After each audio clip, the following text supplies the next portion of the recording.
Cuando te digo la palabra secta, ¿qué es lo primero que se te viene a la mente? Apuesto a que te imaginas a un viejo con una barba larguísima, vestido con una túnica blanca, en el medio de una montaña, rodeado de gente rara cantando bajo la luna llena, ¿no? O quizás pensás en algún grupo satánico haciendo rituales oscuros en una cueva abandonada. Bueno, esa imagen casi no existe en la vida real. Esa es la caricatura que nos vendió el cine, y esa misma caricatura es la que nos hace increíblemente vulnerables. Porque mientras vos estás buscando a un tipo con túnica, la verdadera secta puede estar esperándote en el gimnasio, en un grupo de meditación por Zoom o en esa academia de emprendedores que te promete la libertad financiera en 3 meses. Para entender esto de raíz, tenemos que hacer un viaje al origen de la palabra. Originalmente, secta viene del latín sectus, que significa cortar o separar. En la antigüedad, las religiones tradicionales usaban este término para señalar a cualquier grupito que se cortaba de la doctrina mayoritaria y tenía su propia línea de pensamiento. De hecho, ¿sabías que en sus primeros años el cristianismo era considerado una secta por el judaísmo? Y claro, era un grupo minoritario que se separaba de la ortodoxia tradicional. Durante siglos, esto de la secta era más un tema de disputa entre religión y política. Pero en el siglo XX, cuando la política y la religión se separan y la sociedad se vuelve globalizada y diversa, tener ideas distintas dejó de ser un crimen en sí mismo. Sin embargo, empezaron a pasar cosas muy oscuras. Tragedias masivas, como la del templo del pueblo de Johnstown en 1978, donde murieron más de 900 personas, hicieron que el mundo entero se diera cuenta de que había grupos donde el verdadero peligro no era lo que creían, sino lo que le hacían hacer a sus propios miembros. Y ahí es donde los expertos empiezan a hacer una distinción fundamental y pasan a llamarlas sectas destructivas. Y hoy en día, en la psicología moderna y en la sociología, ni siquiera se usa mucho la palabra secta. Los profesionales prefieren un término mucho más preciso: los grupos de manipulación coercitiva. ¿Y esto por qué? Porque la palabra secta siempre la relacionamos con la religión, pero estos grupos pueden ser filosóficos, comerciales, de desarrollo personal, de yoga, esotéricos o financieros. Se estima que en muchos países entre 1 y 2% de su población está metida en uno de estos grupos de manipulación coercitiva sin siquiera saberlo. Estamos hablando de millones de personas en todo el mundo. Por eso es importante entender que a una secta no la define la rareza de sus creencias, sino la forma en que funciona por dentro. Las creencias son solo la tapadera, la fachada o el anzuelo. Lo peligroso son las dinámicas de poder y la manipulación psicológica.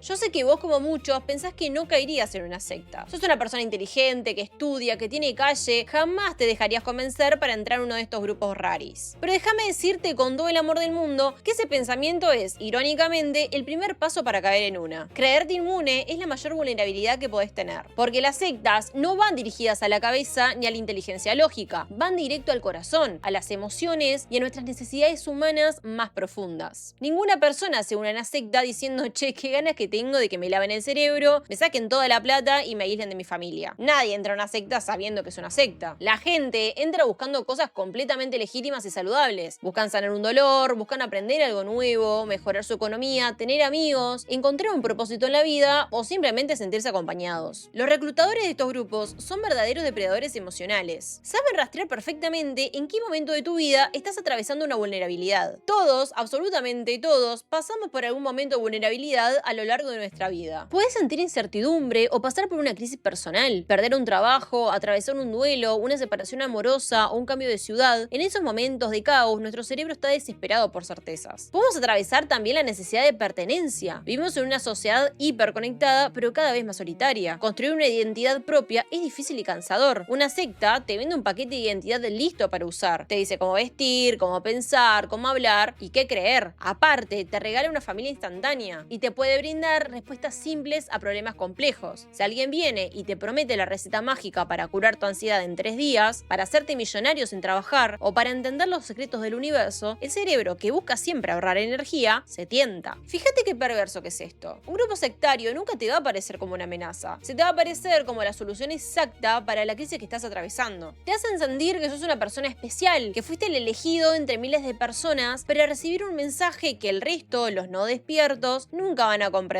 Te dan un propósito superior. ¿Y quién no quiere sentirse especial? Todos tenemos ese deseo en alguna medida. Por eso repito, caer en una secta no tiene absolutamente nada que ver con ser tonto o inteligente. Hay médicos, ingenieros, psicólogos, docentes y artistas que están metidos en estos grupos. Se trata simplemente de estar en el lugar equivocado, en el momento de mayor vulnerabilidad de tu vida y cruzarte con la persona indicada que sabe exactamente qué botones emocionales apretar. Técnicas y fases de captación. ¿Cómo hace un grupo para transformar una persona persona libre, independiente y crítica en alguien completamente sumiso que entrega su vida, su dinero y hasta su dignidad. Esto no ocurre de un día para el otro. Es un proceso psicológico milimétricamente calculado y gradual. Es como la famosa metáfora de la rana en agua hirviendo. Si vos tirás una rana en agua hirviendo, va a saltar inmediatamente. Pero sin embargo, si vos la tirás en agua tibia y vas subiendo el fuego lentamente, se va a ir cocinando poco a poco y ni siquiera se va a dar cuenta. Vamos a analizar las técnicas de manipulación que usan estos grupos. 1. El bombardeo de amor, o el conocido love bombing.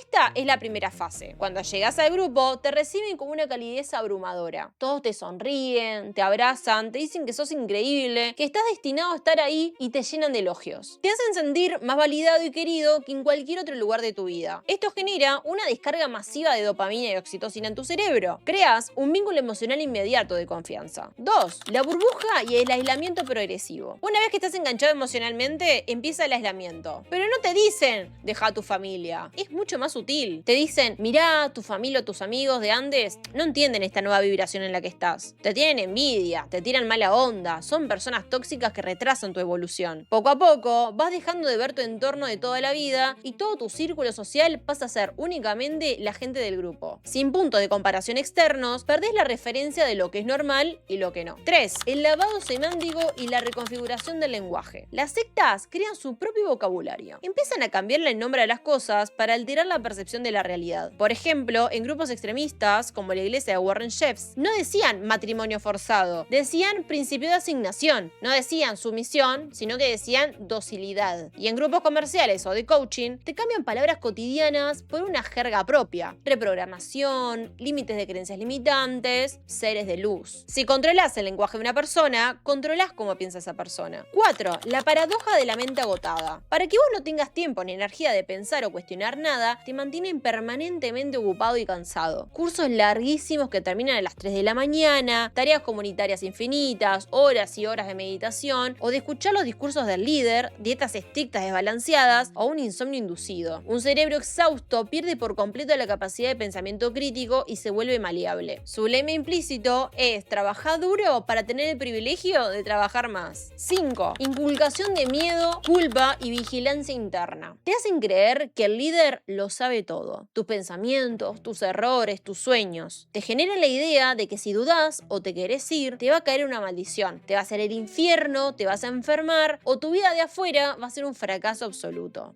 Llegás a un punto donde vos mismo te volvés tu propio carcelero. Suprimís tus propios pensamientos de duda por miedo a traicionar al grupo. Y acá entra en juego un fenómeno psicológico tremendo que se llama la falacia del costo hundido y la disonancia cognitiva. Pensalo así: entregaste 3 años de tu vida, vendiste el auto, te peleaste con tus padres y te separaste de tu pareja por el grupo. ¿Cómo haces para aceptar que estabas equivocado? Es demasiado doloroso para el ego. El cerebro prefiere distorsionar la realidad antes que aceptar que fuiste manipulado. Por eso la gente se aferra más y más al grupo, defendiendo lo indefendible, porque reconocer la verdad implicaría que toda su vida reciente fue toda una mentira. Hablemos ahora del motor de la secta, la figura del líder o la cúpula de poder. ¿Cómo son estas personas? A menudo nos imaginamos al líder como un estafador brillante y frío que está sentado en una oficina contando montañas de plata mientras se ríe de sus seguidores. Y sí, los hay, pero la inmensa mayoría de los líderes sectarios no son simples delincuentes comunes. Son personas profundamente convencidas de su propio delirio. Tienen rasgos marcados de personalidad narcisista, paranoide o trastorno antisocial, lo que llamamos un psicópata. Como ellos están 100% convencidos de que son un mesías, el canalizador de una energía cósmica o el único con la fórmula de la riqueza, resulta que son absurdamente convincentes cuando te miran a los ojos. No te están mintiendo conscientemente desde el sentido tradicional, sino que están viviendo su propia megalomanía. ¿Y sabés qué es lo más loco? Que muchos de estos grupos no nacen con la intención premeditada de ser una secta. Muchas veces empieza con un grupo inofensivo de amigos que quieren filosofar o hacer yoga. Pero a medida que el líder va consiguiendo seguidores que lo idolatran, el poder absoluto lo va corrompiendo. Empieza a instaurar dinámicas donde no se le puede cuestionar nada y el grupo termina evolucionando hacia un monstruo coercitivo.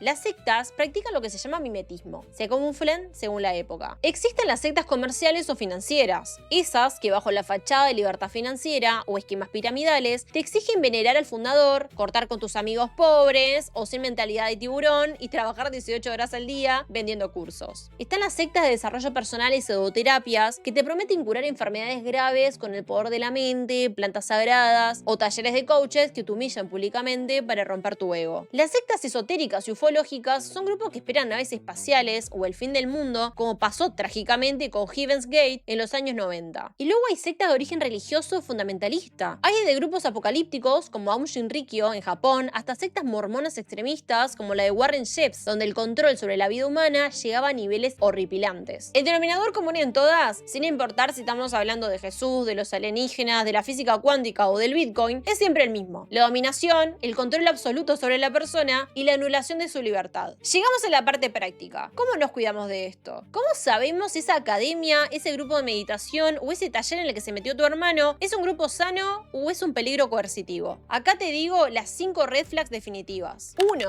Figura incuestionable. Hay un líder o cúpula cuya palabra es la verdad absoluta. Cuestionar al líder se considera un acto de traición, falta de evolución o pecado. En un grupo sano, la duda y el desacuerdo son bienvenidos. 2. Aislamiento y visión extremista del mundo. El grupo promueve la idea de que afuera todo es malo, corrupto o tóxico, y que solo dentro del grupo está la verdad y la salvación. Si te incitan a distanciarte de tu familia o tus amigos, salí corriendo. 3. Pérdida de autonomía económica y personal. Te exigen donaciones excesivas, compras obligatorias de cursos o ceder el control de tu tiempo y tu dinero bajo presión o culpa. 4. Falta de transparencia. Lo que te muestran al principio es todo luz, alegría y beneficios simples. Pero a medida que te metes, van apareciendo reglas secretas, niveles esotéricos y exigencias cada vez más oscuras que nunca te mencionaron de entrada. 5. Manipulación emocional mediante culpa y miedo. Si sentís que el motor de tu participación no es la alegría o el aprendizaje libre, sino el miedo de ser rechazado, humillado o castigado, estás en un entorno coercitivo. Si tenés la sospecha de que alguien cercano cayó en una secta, jamás lo ataques, no te burles de sus creencias y no le digas directamente estás en una secta. Si haces eso, el adoctrinamiento se activa y se va a aislar más de vos. La clave es mantener siempre el puente afectivo abierto, hacerle preguntas suaves que estimulen su propio pensamiento crítico sin confrontar y hacerle saber que pase lo que pase, vos vas a estar ahí afuera esperándolo cuando decida salir. La libertad humana reside justamente en la capacidad de dudar, de cambiar de opinión, de equivocarnos, de mantener a múltiples círculos sin casarnos ciegamente con ninguna idea ni con ningún gurú. La duda humana es nuestra mayor protección.